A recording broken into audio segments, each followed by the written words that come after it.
Salut les amis, bienvenue à vous dans ce 26e numéro de questions-réponses du ministère La Vie en Christ. Où sont allés Enoch et Élie sans avoir expérimenté la mort? Où sont allés Enoch et Élie sans avoir expérimenté la mort? Telle est la question que j'ai reçue de la part d'un frère depuis la Côte d'Ivoire il y a de cela 3 semaines. Mais avant de répondre à cette question, rappelons-nous un peu de ce que les Écritures disent concernant aller au ciel.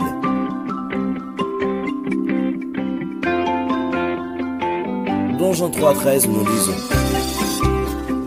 Personne n'est monté au ciel, si ce n'est celui qui est descendu du ciel, le Fils de l'homme qui est dans le ciel. Mais qu'est-ce que Jésus veut dire par là? Je pense que nous tous, nous avons besoin de comprendre un tout petit peu ceci. Ce verset est quelque peu difficile à interpréter et est souvent mal compris. Il est aussi fréquemment utilisé par ceux qui veulent trouver des contradictions dans la Bible. Alors, il faut replacer ce verset dans son contexte. Dans les versets 10 à 12, en particulier, nous voyons que Jésus parle de son autorité et de la validité de son enseignement. Jésus dit à Nicodème qu'il a enseigné ce qu'il savait de première main. En vérité, je te le dis. Nous disons ce que nous savons et nous rendons témoignage de ce que nous avons vu. Et vous ne recevez pas notre témoignage. Puis au verset 13, Jésus explique pourquoi il est particulièrement qualifié pour enseigner le royaume de Dieu. À savoir parce que lui seul est descendu du ciel et possède la connaissance nécessaire pour enseigner aux gens ce qu'est le ciel. Jésus est le seul à avoir vu le Père et il est le seul à pouvoir annoncer Dieu et le faire connaître, d'après Jean 1, le verset 18. L'essentiel de Jean 3,13 est le suivant. Aucun de vos maîtres terrestres ne peut vraiment vous enseigner ce qu'est le ciel, parce qu'aucun d'entre eux n'y est allé. Cependant, j'y suis allé. En fait, c'est ma maison. Je suis venu à vous du ciel, et j'ai apporté avec moi une connaissance expérimentale de cet endroit. Mon témoignage a du poids. Je peux vous dire la vérité sur le salut. La NLT fait bien ressortir le sens « Personne n'est jamais allé au ciel et n'en est revenu, mais le Fils de l'homme est descendu du ciel. » En revendiquant une demeure céleste, Jésus revendiquait la divinité. Nicodème lui-même avait déjà admis que Jésus était extraordinaire lorsqu'il avait dit « Nous savons que tu es un maître venu de Dieu », d'après le verset 2. Jésus n'enseignait pas que personne n'était jamais allé au ciel auparavant. Il enseignait plutôt que de tous les rabbins, c'est lui qui avait les meilleures références. Jésus a un contact direct avec le ciel. Il est un expert en la matière. Ainsi, pour bien traiter cette question, lisons les 2 passages qui parlent d'Enoch et d'Élie. Genèse 5, du verset 21 au verset 24. Enoch, âgé de 65 ans, engendra Métouchéla. Enoch, après la naissance de Métouchéla, marcha avec Dieu 300 ans, et il engendra des fils et des filles. Tous les jours d'Enoch furent de 365 ans. Enoch marcha avec Dieu, puis il ne fut plus parce que Dieu le prit. Lisons aussi 2 Rois, le chapitre 2 du verset 9 au verset 11. Lorsqu'ils eurent passé, Élie dit à Élisée, « Demande ce que tu veux que je fasse pour toi avant que je ne sois enlevé d'avec toi. Qu'il y ait sur moi, je te prie, une double portion de ton esprit. » Élie dit, « Tu demandes une chose difficile. Mais si tu me vois pendant que je serai enlevé d'avec toi, cela t'arrivera ainsi. Sinon, cela n'arrivera pas. » Verset 11. Comme il continuait à marcher en parlant, voici un char de feu et des chevaux de feu les séparèrent l'un de l'autre, et Élie monta au ciel dans un tourbillon. Juste un rappel, nous vous prions de nous soutenir en vous abonnant si vous ne l'aviez pas encore fait. Aimez, commentez et partagez la vidéo avec d'autres personnes. Regardez surtout la vidéo jusqu'à la fin. Merci d'avoir compris que le Seigneur vous comble de sa grâce. Amen. Alors, traitons ces 2 passages l'un après l'autre. Concernant celui d'Enoch, L'écrivain aux Hébreux confirme cette pensée dans Hébreux 11, le verset 5. C'est par la foi qu'Enoch fut enlevé pour qu'il ne vit point la mort, et qu'il ne parut plus parce que Dieu l'avait enlevé. Car avant son enlèvement, il avait reçu le témoignage qu'il était agréable à Dieu. La première remarque que nous puissions faire ici, c'est qu'aucune de ces écritures ne mentionne qu'Enoch est allé au ciel pour être avec Dieu. En fait, il ne pouvait pas avoir reçu de récompense céleste d'aller au ciel à ce moment-là, puisque Jésus n'était pas encore venu sur terre pour payer le prix de la rédemption qui permettait aux fidèles d'entrer au ciel. Qu'est-il donc arrivé à Enoch? Dieu l'a emmené alors qu'il était un jeune homme de 365 ans d'après Genèse 5, le verset 23, afin qu'il ne voie pas la mort de la manière normale. Il a été pris d'une manière surnaturelle comme en témoigne le mot traduit. Selon le lexique grec de Strong, Thayer et Bollinger, traduire signifie mettre ou placer dans un autre endroit, transporter ou transférer. Le même mot grec est traduit par transporter dans Acte 7, le verset 16, où le corps de Jacob a été déplacé ou transporté à Sichem où il a été enterré.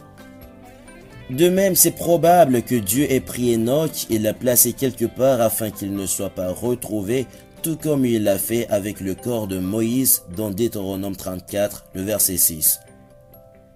Personne ne sait où se trouve la tombe de Moïse. Dieu les a cachés pour des raisons connues de lui seul. Nous croyons que ces deux anciens dignes sortiront de leur place au moment que Dieu leur a fixé. Traitons le passage d'Élie. 2 Rois 2, le verset 11. Comme il continue à marcher en parlant, voici un char de feu et des chevaux de feu les séparèrent l'un de l'autre, et Élie monta au ciel dans un tourbillon. Le problème ici, c'est la traduction du mot ciel, qui est Shamaïm en hébreu. Ce mot peut traduire par ciel le trône de Dieu, bien sûr, dans les airs, dans l'atmosphère, dans les nuages, dans l'étendue du ciel ou l'espace aérien. Au-delà de tout cela, plus de 900 ans après cet événement, Jésus lui-même a déclaré: personne n'est monté au ciel, si ce n'est celui qui est descendu du ciel, le Fils de l'homme qui est dans le ciel. Jean 3,13. Est-il un mensonge de la part de Jésus? Jamais, je ne crois pas. Jésus dit la vérité absolue. Ces deux déclarations bibliques sont-elles contradictoires?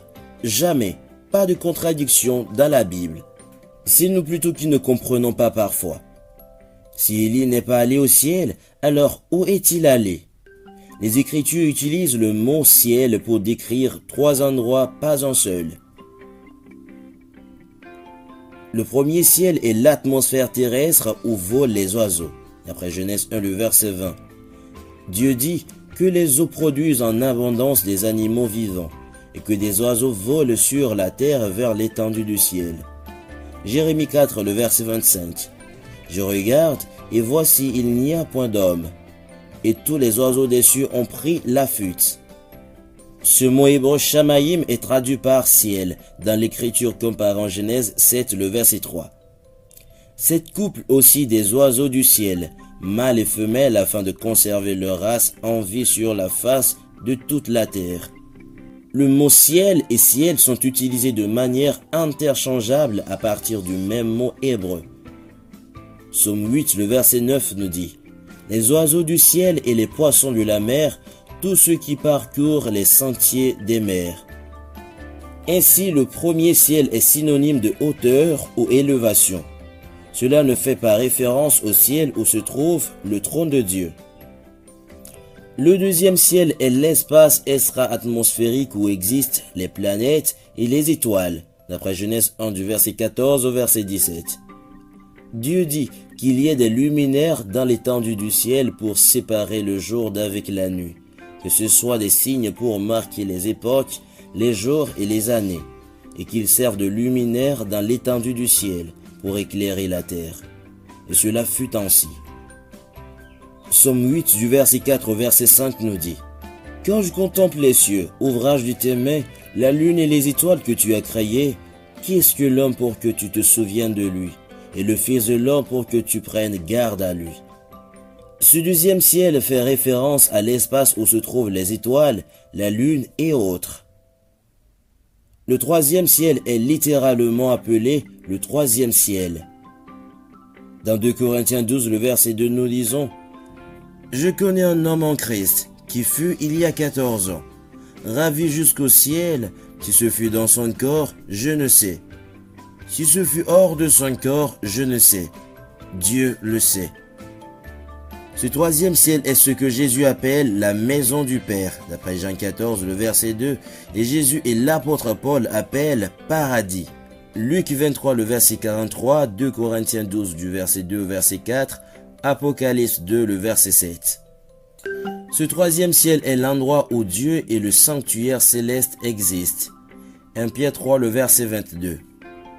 Puisqu'il n'aurait pas pu monter sur le trône céleste de Dieu, dans quel ciel est-il allé? Le premier ou le second?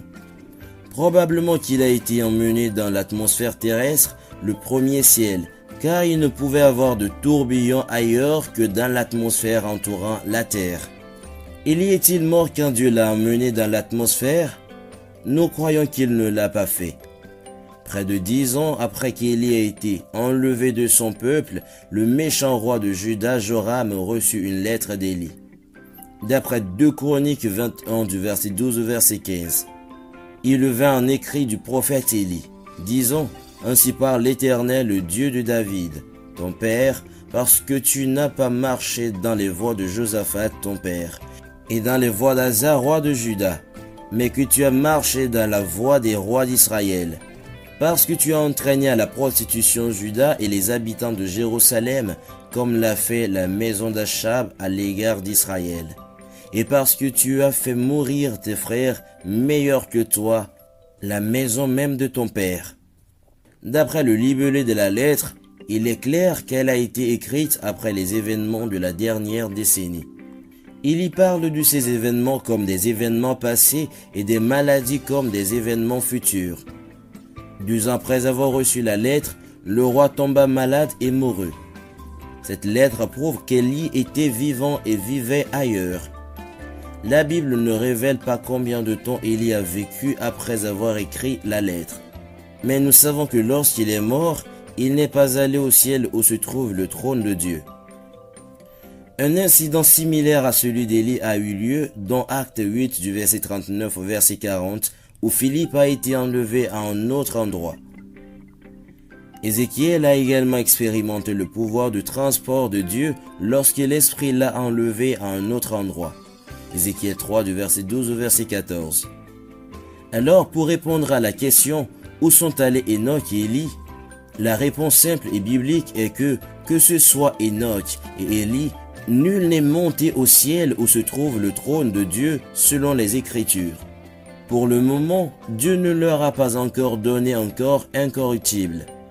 Ils n'ont pas encore eu cette grâce, car Jésus n'était pas encore venu sur terre et n'avait pas payé le prix du péché pour l'humanité pécheresse.